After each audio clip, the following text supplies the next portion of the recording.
experts in the field of trauma-informed schools and mental health. They said make it quick, so I did, and I will hand it over to Robert. Good morning. It's a pleasure to be able to work with such an incredibly large group. Wow. You know, I had a chance to look through the your website, and I just kept looking and looking and looking and looking at all the employees, all the roles, your school, the philosophy, and it makes me really excited to have the opportunity to present here today. First of all, I want to give credit to my partner, Robert Hall. Robert's a published author on trauma-informed schools. He's been speaking all over the country, addressing both trauma and working with oppositional defiant children. So he's going to have a wealth of information for you today. A little bit of disclosure, you know, I'm an Italian guy and I have a mic in my hand, so you know it's almost like a weapon, so you're going to have to be careful. Not used to these handheld mics. We usually start off by spending a little bit of time giving you our perspective and why we are passionate about presenting on this topic and on working with our most difficult and challenged kids, right? So in order to understand that, you have to have a little bit of background information on us. You know, Robert's been a mental health professional. He's worked directly for the State Department in Maryland. He's been a supervising psychologist. Both of our primary roles are in school psychology in a very large school district. I think it's about the 5th largest district in the country. We have 139,000 kids, 11,500 teachers, so it's an enormous system. But we're part of a big team, so we have access to a lot of input from a lot of other psychologists, and that sharing has helped us to grow as professionals, and we hope to be able to share that with you today. First, I want to say that in looking through your website, you know, one of the things I did discover is that you guys have so many, you know, incredibly advanced professional people working for this school system, for this school right here. So I'm going to take the position today of being your facilitator of learning. I'm not your professor or your instructor or anything like that, because I know there are really talented people in this audience who come up here and share things with me and teach me things. And as part of our role as school psychologists, as part of one of the other things that I do is I teach teachers a recertification course called Learning in the Brain.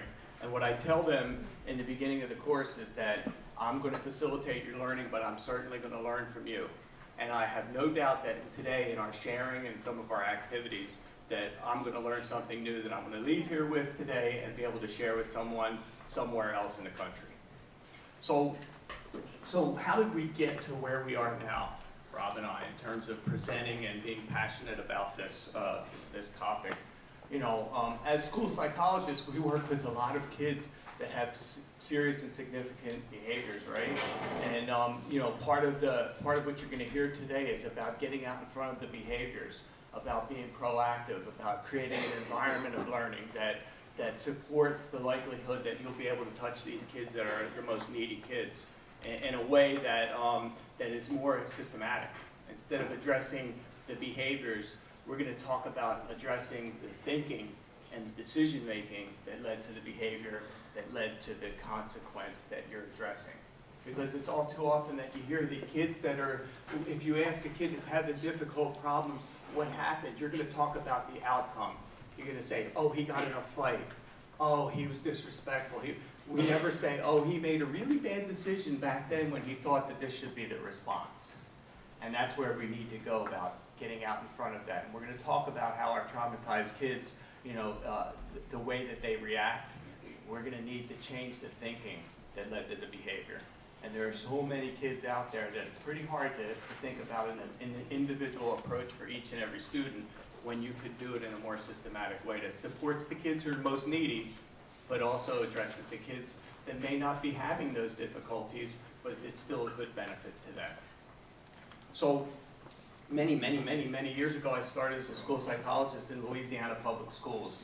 And one of the things that I noticed, you know, I was a very young school psychologist, and gave me this crazy assignment where I was working on an infant toddler team 2 days a week and I was working in a senior high school with 2,000 kids the other 3 days a week. So as a psychologist in my early 20s, I was either being told by parents, what do you know, you're a kid yourself, or I was being asked for my pass in the hallway as I was going down the hall. But one of the things I noticed was the difficulty with addressing the behaviors of kids had to do with the adult response to those behaviors and how we need to get out in front of that. And we're going to be addressing that a lot today. So I moved on after a couple of years of working in a rural school district in Louisiana. I wound up in, well, I don't identify the school district in Louisiana as rural. Once I got to the Navajo reservation in New Mexico, then I learned what rural really was. And but once again, that communication between the adults, that connection between the adults and the students and the adults themselves, that was really what needed to be addressed in order to get to the behaviors. And it's that thinking and that approach we want to try to share with you today. Okay? So I moved on from the middle of the Navajo reservation where I would travel many miles on dirt roads and 4x4, and within a week I was parked on the beltway of the capital of the free world thinking I was going somewhere in my pickup truck, but I wasn't. And one of the things I did learn from my experience in New Mexico, I went there to the Navajo reservation thinking like a young psychologist that I'm going to save the Navajo Nation from themselves, you know. I'm going to get in there and show them how to live and what, you know, how to make, you know, work with their kids, but I never really respected the culture. And it took me a couple of years to learn the hard way that you have to gain trust and respect that culture and look at it from their perspective in order to really address the kids and talk about traumatized kids, right? So by gaining that trust and that respect and attachment, I could get a lot further. So it took me a couple of years to catch on to the fact that the Navajo folks thought that here comes another, they call us Belaganos, another white guy that's going to come in here and he's going to do his 1 or 2 years of kind of Peace Corps. Don't get me wrong if you've served in the Peace Corps, but that Peace Corps kind of initiative, that feel-good thing, and then you're going to go. And I was taught that lesson by a guy who asked me on one of my very first days, a Navajo man who didn't talk to me as he was bringing me from school to school for half of a day. And then in the end, he finally, I didn't know if he could even speak English at first, and then he asked me, can I ask you a question? And I said to him, sure, what's the question? I was like, finally, he's talking. He said, when are you leaving? I was like, what do you mean, when am I leaving? He goes, everyone leaves. And that was the end of our conversation for today. And it never caught on because I was like trying to figure out what he was talking about. But what it was about was that people come, they work for a year or two, and there's never that connection. And there's that fear of making that connection because they're going to bolt. And so after they figured, hey, we're not getting rid of this Merino guy, then the trust began to kick in and the attachment began to kick in and the genuineness began to kick in, and I got a lot done. So 7 years goes by, and I learned from my mistake, and I got to Prince George's County Public Schools, which is a school system that at the time that I arrived there was 88% African American. And the first thing I did was connect with a couple African American school psychologists and several of the mentor teachers and ask them, what can I do to be culturally relevant? What can I do to make a connection? What can I do to kind of circumvent this need for a lot of time to make that attachment? And I got great information, right? So I learned quickly the need to establish trust and establish attachment in order to create a foundation where kids will trust you. And we'll talk about that later on today. So right now, I work in a school system with 100 psychologists. So we get opportunities to get professional trainings like you guys have today from the top people in the country, because anyone's willing to come to talk to us. You know, we have 100 psychologists and they're selling a $1,200 test kit. They're more than willing to come and share their information with us, you know. So, but we get to be very discriminating about the tools we use. Hearing you in the back. Okay. I told you, here I am, you know. So, anyway, so you know, we learn to be very discriminating about the tools we use. So, I want to share with you today how you select the approaches and the tools is based on a lot of research and a lot of study in order to make sure that you have a good connection with the techniques and the tools you're using and the population you're using them for, and not being so wed to a single tool, right? So We're going to cover this agenda today. We're going to try to cover it. I can tell you, I can't vouch for Bob's slides that he's going to present, but I'm a little less structured. If the conversation goes in a certain direction, I'm going to cover a slide that might not be up there, and when we get to there, I'll say, yeah, we covered that, remember? But we're gonna work on the current efforts in trauma management and creating trauma-informed schools, and it's something that we're working hard at in our county and in our school system.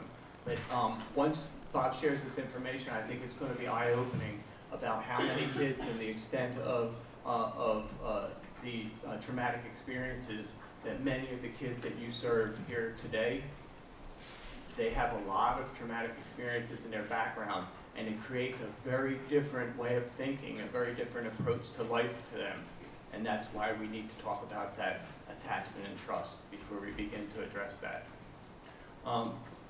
We're going to go through to the break in the morning, and then we're going to talk about some direct cognitive-based, brain-based interventions. About 10 years ago, I don't know what I was thinking, my boss stuck her head in the door and she says, hey, you want to go back to school for a year? Well, at the time I had 2 9-year-olds, and I said yes, so I must have been crazy. So I went back and did a year-long study in school neuropsychology. And so it really changed the perspective and the way that I approach a lot of not only my assessment, but my behavioral intervention and the way that I set up programs for kids. And I'll share a lot of that later on today. Going to take a lunch break because everybody has to eat, and then we're going to talk about some more brain-based interventions. Throughout the day, we're going to have a couple of activities, right? And one of the things I'd like when we're doing these activities is for you to share or connect yourself with someone that you don't typically work with here. So I know you guys probably have teams, and you probably have departments, and I know you guys go from kindergarten all the way to 12th grade. So connect with someone who's unfamiliar to you. And the reason why I say that, I ask my teachers in my course that I teach to make sure they connect with teachers that they don't hang with, because that gives you a chance to gain a new perspective. It gives you a chance to make another connection and to network with someone, and maybe you'll share something that they didn't understand or didn't, and the other way around too, so that we can all grow in the learning experience. Okay? And we're going to talk about strength-based approaches. Why, when we focus on the debilitating experience instead of focusing on building new skills, we really want to focus on building a skill, which if the child is utilizing that skill, it's pretty impossible for them to be engaging in that other behavior. And then we'll talk about special circumstances, specific kinds of behaviors, and our approach to addressing those. Okay?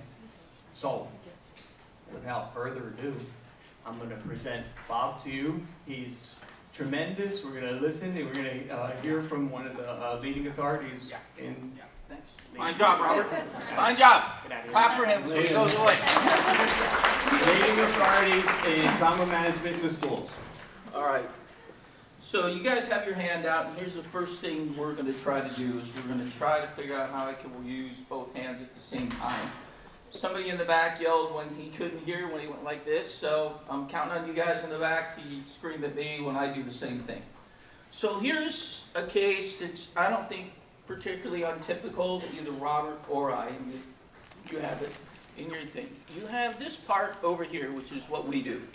You know, here's a kid, he comes into kindergarten, he's got ADHD, 2nd grade, starts getting worse, keeps getting worse, he's in danger of failing, changes into middle school, and even though he's getting better in elementary, boom, 7th grade, continues to have problems. 8th grade, he's referred to a non-public or alternative school, and all of a sudden, he's invested in the proud of school, and then sometimes he just disappears from us in a whereabouts unknown category, which we get a lot of. But sometimes we need to go over here to the right, transition to high school, grade failure, more restrictive environment, 16 years old, boom, gone. These are the children we deal with all the time, and I'm sure they're not particularly unfamiliar to you as well. But a lot of times we don't go to the other side of the life in reference to all these different things that are going on that are not necessarily disability related, but look a lot like disability, because that's what we're looking at. We're looking at ADHD, we're looking at learning problems, we're looking at behavioral and emotional problems, but we're not necessarily focused on this other side of the life where we have all of these different impacts that are actually significantly contributing. You can see the parallel between these activities, the things that are going on at home, and that actually look like disability types of things when we're at school. So our idea is, how are we dealing with all of this stuff? Because we're really good and focused on this stuff on over here, but a lot of times we don't even bring up all these other things that are, people are more than glad to reveal to us that are really going on. So today we're going to talk a little bit more about this right-hand side. Not necessarily left-hand side. I'm sure you guys, you're here.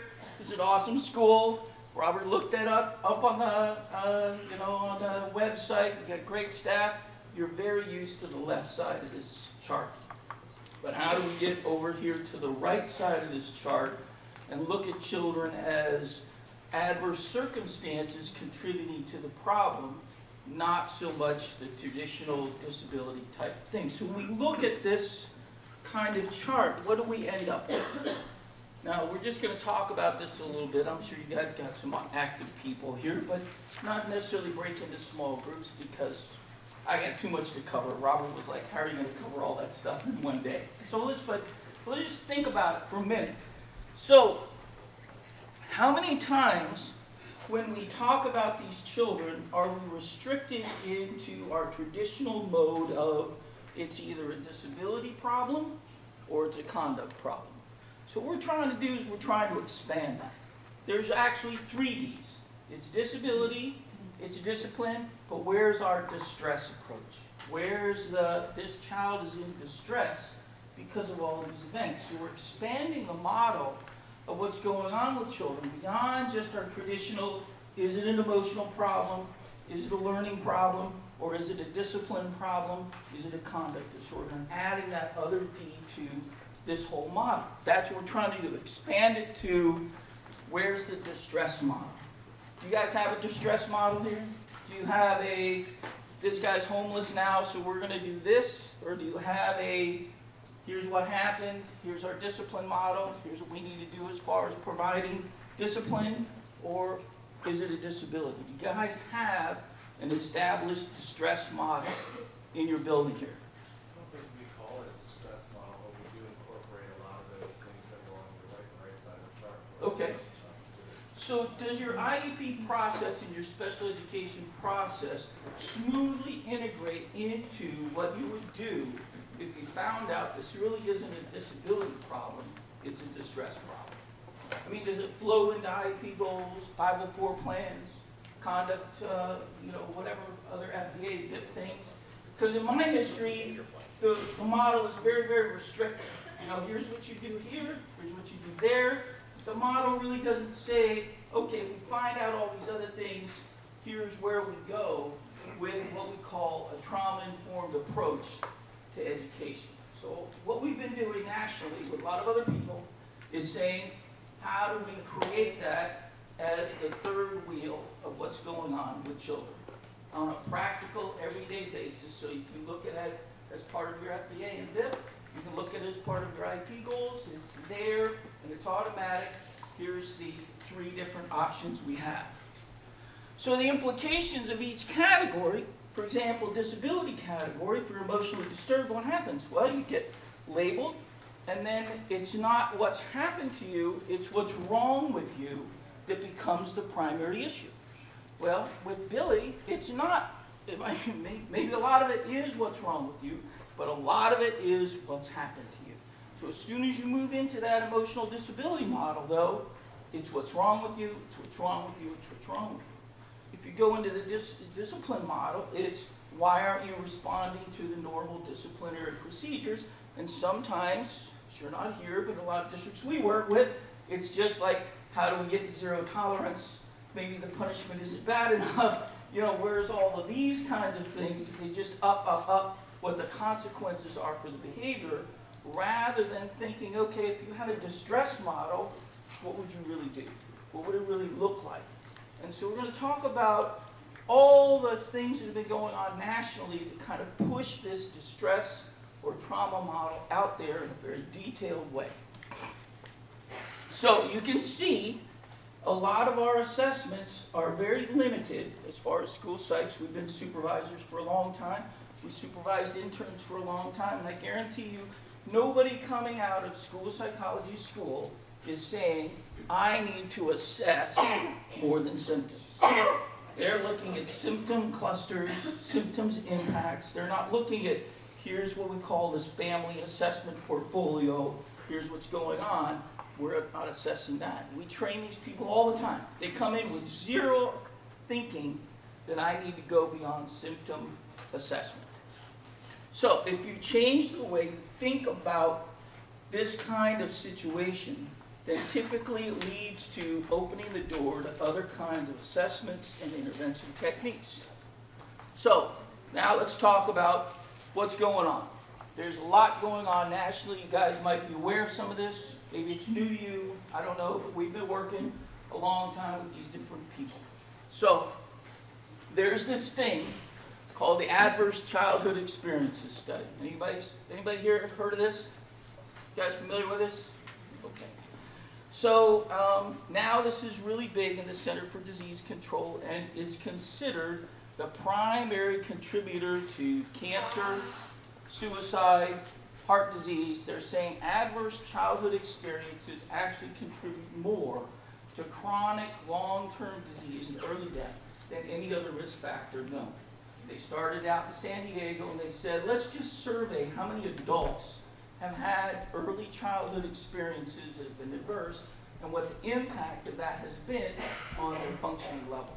So now this has become an explosion of research out of the Center for Disease Control, National Institute of Health, saying, wow, we found the risk factors that really contribute to long-term despair and disease. So there's also this group called the National Child Traumatic Stress Network. They put a lot of stuff up on their internet site about how to handle trauma in school systems, and they've done a lot of research as well.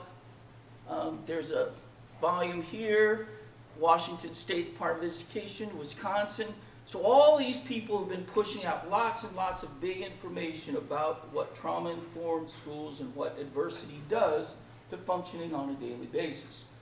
Then, you guys have probably, some of you seen the movie Straight Outta Compton, right?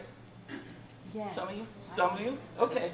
So what else has come straight out of Compton, which might have this huge impact because, you know, a lot of legal cases actually result in significant changes in how you function, is that an advocacy group took about 7 or 8 children out of Compton and said, we're going to sue the LA school system for not providing supports to these individuals because we believe that PTSD is now an eligible category under special education law. Well, guess what? They won the lawsuit, and now they're in negotiations about how they're going to do this. The judge said, yes, if you have all this adversity, there's a high probability that that now should be considered under special education and 504s or disability. But the judge, in his wisdom, also said there's a huge variability in how people respond to trauma. So not only do you have to prove all this adversity, but now you have to go in and assess symptomatology. So they're in the negotiation phase of trying to get rid of this lawsuit so it doesn't have any impact nationally, but they just have to do things in LA differently. But we'll see how that goes, because sometimes lawyers want the big lawsuit, right? They want the national change lawsuit. So this thing, we've been watching it carefully. Right now it's in, let's settle this just in LA, and LA's got to do something different. But a lot of these lawyers are looking at this and saying, it's going on in LA, it's going on in Pennsylvania, it's going on in Chicago, and you know how lawyers are. You've seen this before with asbestos and tobacco. You get one lawsuit over there that wins, and then all of a sudden every lawyer across the country is filing these same lawsuits. So we're paying a lot of attention to this, but it's gone into beyond just professional development. It's gone beyond just, here's what we should be doing differently.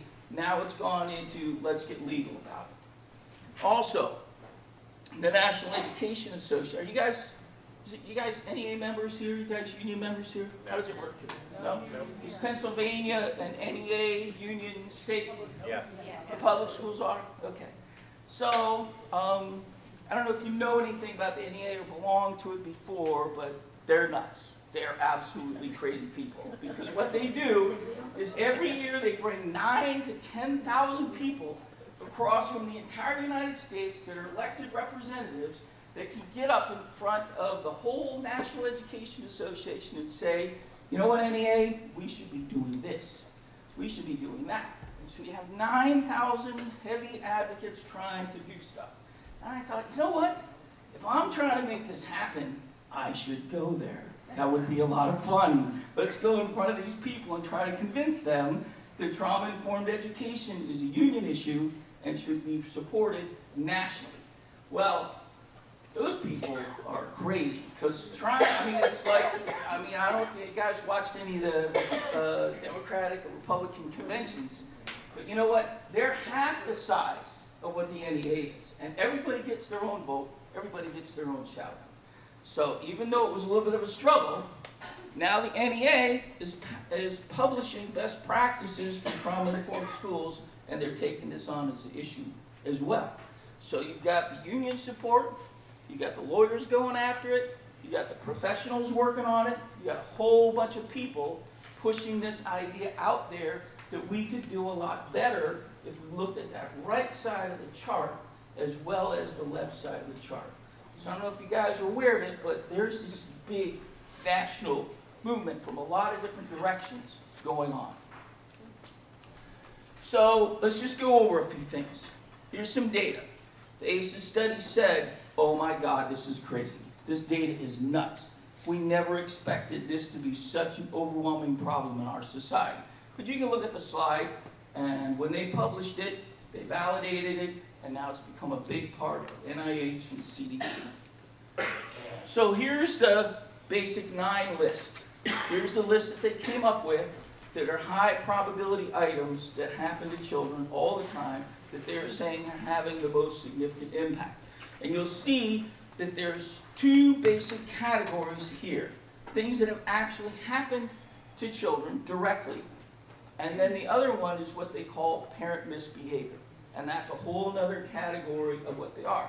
And usually parent misbehavior we've thought of as, well, the parent's drug addict, the parent's alcoholic. You know, for years we've had these children of alcoholic studies coming out. But the other big one they came up with is, how many of these children have parents who are currently incarcerated? And they found that there's 8.9 million children in the United States that are living with an incarcerated parent right now. So now they added that other huge category to other things we have to be considered. So here's all the stuff that they've associated with these childhood adverse experiences. And there's a lot of them, and they're very debilitating, devastating kind of impacts. Here's the other thing. Here's their idea. Here's their model. Their model is, you have something happen to you when you're little. That disrupts your neurodevelopment. We're going to spend a lot of time on brain-based interventions for brain-based disorders, because that's their association. If you have these things happen, you might not necessarily have traditional brain damage, but we're going to go over that data too.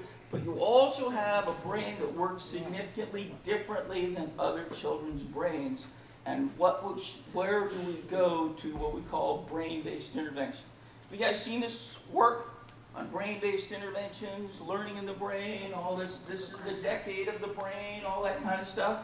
Well, that's what we're going to be talking about. What do brain-based interventions look like? Then, because you have a brain-based intervention, it screws up your social, emotional, and cognitive development. And if you don't have social, emotional, and cognitive development, then your risk for adverse circumstances becomes very, very high. So this is their model. Here's what happens, this happens next, here's the impact, and here's why these things are causing all these problems later in life. Now, my friend Ron and Mona said, that's great, but that's adult data. That's adult data. We don't really know what's going on with children. So Ron and Mona are with the State Department of Education in Washington, which has been a huge leader in this movement. They said, let's do our own study. Let's take the entire state of Washington and let's find out how many children have actually had this number of events. And they're saying in the previous research from ACEs, you got 4 or more, you're at risk, or you'll probably have, it's not a state that you would necessarily associate with a lot of bad things happening to them. Not a lot of hurricanes, not a lot of other bad events out there. And what are they saying? 1, 2, 3, 4, 5, 6. 6 children out of a normal classroom. You only have 6 that haven't had one of those 9 experiences listed already. Only 6. You only got 6 ones that are normal. Out of that other side of it, what are they saying? You've got 1 kid out of every classroom who's got 8 of those things that have happened already. All right? 1, 2, 3, 4, 5, 6, 7, 8, 9, 10. 10 are 4 or more. What is the percentage of that? That's a huge number when you think of not a place like this. This is a general education classroom over the entire state of Washington. Those numbers are staggering. They're overwhelming because oftentimes we're not necessarily looking for those kind of things. So when you think about this, then you're thinking, wow, there's no way I can deliver individual services to that many children. But the truth of it is, if you go to a more universal design for learning and just assume that any given classroom's probably got these kinds of numbers that you're looking at, then you have to look at a whole school, a whole classroom. You can't be sitting down the end of the hall for his hour of therapy a week, and that's going to work. That's not what we're talking about. There's no way you could create 300,000 more mental health professionals that are highly trained. You're still not going to get to these numbers. There's just no way. So the idea is, okay, well, let's talk about that in a minute. We're going to talk about Washington. So here's the National Child Traumatic Stress Network's epidemiology on complex trauma. Now, this is just a referred population. Children walking into a clinic and them actually asking these questions. So if you have a referred population, mental health concerns, parent brings them in, what are you going to see? Here's the big deal. Here's the big one, right? Before age 5.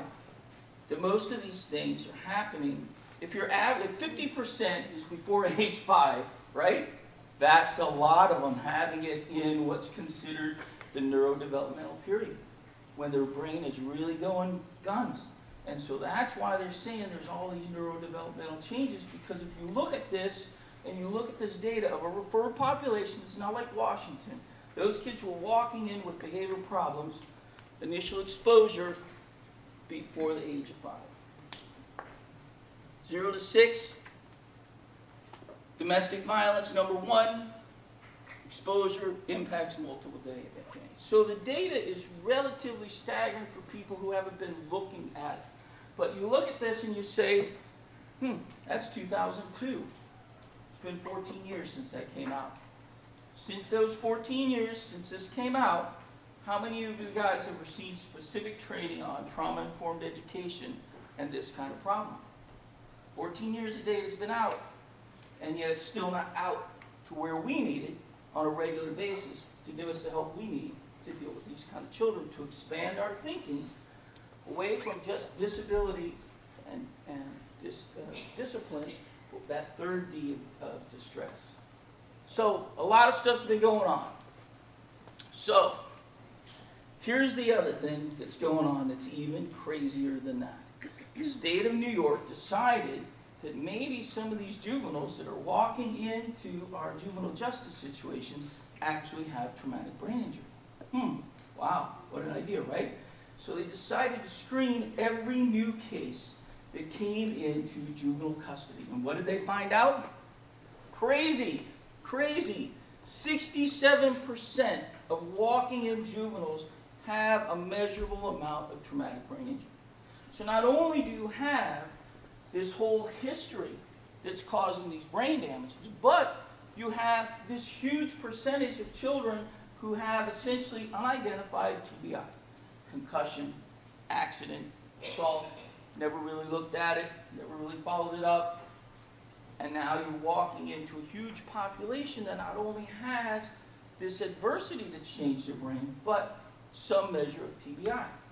So now you're really pushing me and Robert into this idea that Where's our brain-based interventions? Where's that going on? Because if you have a brain-based disorder, you should really have a foundation in brain-based interventions to deal with that. So, are we typically having a lot of training and in-service for our teachers and other support personnel on what are called brain-based interventions when you realize, wow, probably everybody I see in a building like this has got to have some adverse experiences or potential minor TBI that is causing some of their behavior, inability to learn, inability to engage in relationships, and do other kinds of things that they need to do in order to be successful. So, let's just go through this quick screen and see if it reminds you of anybody that you're dealing with in school at all, because this is a quick screen for TBI. Number one, do any of your students misplace okay, now, I know you guys are laughing because you're thinking about yourselves, okay? I know that. And you can think about it, and then you can go to the neuropsychologist and say, yeah! Or you can go to your husband and wife and say, see, it's not my fault. I've got something wrong with my brain. That's why I can't find my keys in the morning, and you need to help me, okay? So, but think about this screening, pre-screening for TBI. I'm forgetting things. I can't find the words to say what I need to do. Forgetting where I'm at, what day it is, what I'm supposed to be doing on a regular basis. Getting lost in a familiar place. You know, we've been working in middle and high school for a long time. We have juniors and seniors that still don't know where the gym is, okay? They still can't figure out where that goes and where they're supposed to be going. And you don't think of it as necessarily this kind of cause, but then when you look at, oh, that's the quick screen for TBI and that's one of them, I make the wrong turn all the time when going to the grocery store. Every day I make the wrong turn. So, changes in personality, and I think you've probably exposed a little bit to some executive functioning kind of disorders as well, decision making. But see, here's what we're talking about when we're saying attribution theory. If you're saying to yourself, that's bad behavior, that's willful disobedience, that's you have bipolar disorder, that's a different way of handling it than if you're saying, you know what, this looks like this quick screen, let me ask you these other 8 questions and see how much you're going to score on this. And then you're saying to yourself, okay, if I'm looking at a brain-based disorder, what do I need to do about that that's different than what I'm doing already? So, what's nice is all of these people who are doing this work are crazy generous. So what they've done is they've put all of their training, all their materials, all their support documents up on the internet for free. And you know what else? You can do some of this stuff, and they've associated with certain agencies, so you can take this and you can get your CEUs for taking these online classes. So the National Child Traumatic Stress Network, through the Medical University of South Carolina, this isn't, Google site somewhere, it's actually out of the university where it's cited. You go through there and they have a full 10 CEU class online, absolutely free, video enhanced, trauma-focused cognitive behavior therapy that a lot of parents have been taking in order to be able to deal better with their children. So it's not you have to be a psychologist, you have to be a social worker, you have to be trained in CBT in order to be able to do it. And if you look at it, they're very straightforward about it. Sometimes you have to look at this material 2 or 3 times, sometimes you already know it. So they have a little quiz after each one of these sessions, you pass the quiz, boom, there's your 10 CEUs. So I took this because I already know, and I needed the CEUs for my recertification. It took me about, 3 hours to go through the whole 10 CEU thing. So if you have a lot of background information, you can just skip to the test at the end. I wouldn't suggest it. You guys need to look at this carefully in detail and learn everything you can from it. But if you're short on your CEUs and need your recertification and you need some quick stuff, just skip to the post-test and go. So, then, like I said with the state of Washington, what's nice is there's this rule that if you develop materials while you're an employee of a state agency or receiving federal money, guess what? It's open access. I can download all the material. They got to give it away for free. So all of the material in the state of Washington that they've developed, because the state of Washington requires every single person in the state who's working in the school to actually go through this curriculum. They're giving all their information away for free. All you gotta do is click, you get the workbook, you get the PowerPoint, the whole thing going on. And their thing is called Compassionate Schools, the Heart of Learning, and all their materials there. Boom, all that stuff. Let's skip over some of the stuff because I'm running a little bit behind. But let's go to chapter 3 in this book. I like chapter 3 because it tells you exactly some things you can do differently on a daily basis to help move to a trauma-informed perspective. Here's their thinking. They divide it into 2 different specific areas: teaching methods and curriculum content.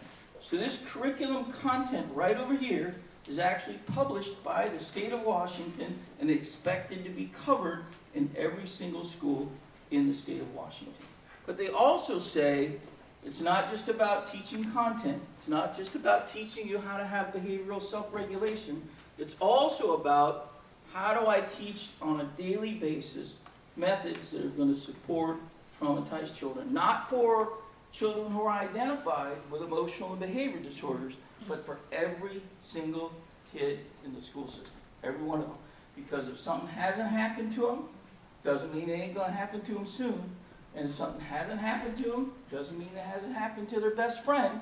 So for them to have this knowledge is very, very important. So you can look on there, you can say, no, I'm not going to go over it, because I'm just kind of giving you guys some exposure in case you're interested and get an idea where all this stuff exists. But it does exist. It's existed for quite a few years, and it's in the public domain, so it's free. You can just click on it and go. So, Wisconsin has now done the same thing. The state of Wisconsin has put out all of this information on their website, 100% free. So you can take a look at it. You can see, but the idea of it is, it's not an isolated approach here and there for a highly trained clinical staff. It's whole states have taken this approach to this is how we're going to do things like improve emotional functioning, reduce the number of kids in non-public, handle the achievement gap, deal with violent, acting out children, all of these kinds of things. Now they're saying we have failed, we're accepting our failure, and now we're going to take a totally different approach that we think will have more success than what we've been doing for a long, long time. So it's not about islands of competence or great knowledgeable people here, there, or wherever. It's whole states have taken this approach. Washington, Wisconsin, leading the way. And because it's been done with government money, free to you. All you gotta do is click, and it's there. So, I don't have the video demo because we have technology problems. We try to solve what we can. But I'm gonna send it out to your leadership, and you can take a look at it. It's a little 6 minutes. We went out to San Francisco, and we looked at their HEARTS program that was actually integrated in some of the more poverty schools in the San Francisco area. And I'm going to send it so you guys can look at your own leisure because the technology didn't work. But they have this thing called Healthy Environments in Response to Trauma in Schools. And what they did is they say, that's all great, but we need to do it in a couple of schools and keep data on it to see if it actually works in the real world in which we have to work. Because that's the real world. It's not about necessarily putting up stuff on a website or doing these big interventions. It's about, like, if I can't go to El Dorado Elementary School in the poorest area of San Francisco and try to do this and make it work, then it's not going to work anywhere else. So I'll send the video out. Joyce is an awesome person. She did a great job with it. So, let's... okay, so... we're going to talk about this conflict thing. How many of you guys have gone into the special ed world and realized that a lot of stuff doesn't make any sense because it was the outcome of a lawsuit? How many of you guys have gone to due process hearings or other kinds of things where you say, this doesn't make any sense because it's lawyer stuff. It's not school stuff, right? So, to me, that's the danger of this. Is like, how do you go away from Washington and Wisconsin and San Francisco and universities doing it to let's get the lawyers involved? To me, lawyers scare me. Whenever I go to due process meetings or mediation meetings, it doesn't seem like they have the best interests of education and mental health there. They're lawyers, they're working on something else. So that's kind of the scary thing, is this work that's coming out of Compton, this lawsuit that's progressing in the LA school systems, but you guys need to be aware of it because this could be going on for a long time. So then my buddy Eric and I decided that let's create the best textbook known to mankind and get it published, self-published somewhere, and then we're going to be experts in supporting and educating traumatized students. Did you know it costs money to self-publish stuff? People want to charge you for that? That's crazy talk, right? I'm like, this should be easier than that. So instead of doing that, we decided, hey, who's the greatest publisher of textbooks in the world that's supposed to be the big shot? Oxford University Press, and now I'm a big shot, right? Because Oxford University Press decided, you just read it on it. Okay, so anyway, we have this book out. They charge way too much for it, but it's out there, and if you want to just learn more about it, it's out there as well. So what we did is we actually created a 3-credit online course on supporting and educating traumatized students, and we use this as the text because it's not about doing a one-day thing like this. I can tell you a lot of stuff, but I can't tell you the same as much as if you took a 3-credit graduate class in it as well. So that's where we're trying to say, hey, Robert and I are just school psychologists, right? We're not leaders of anything. We don't work for the State Department of Education. We're not university-affiliated personnel. I'm going to go to work tomorrow at Thomas Johnson Middle School, and there's going to be a lawyer there trying to push me into assessing a child that doesn't need to be assessed. I get it. You know, that's just my day-to-day stuff. But being a day-to-day person, you can also expand what you're doing when you come across opportunities or you have a good idea. So, oh, sorry about that. Dang. Okay. So, I told you about the NEA, right? So, the NEA this year got crazy because instead of just publishing best practice, they published a resolution. They published a resolution that says trauma-informed schools is a good idea. So now we get this other big movement, union, lawyers, state departments, clinical personnel, people just go to work every day.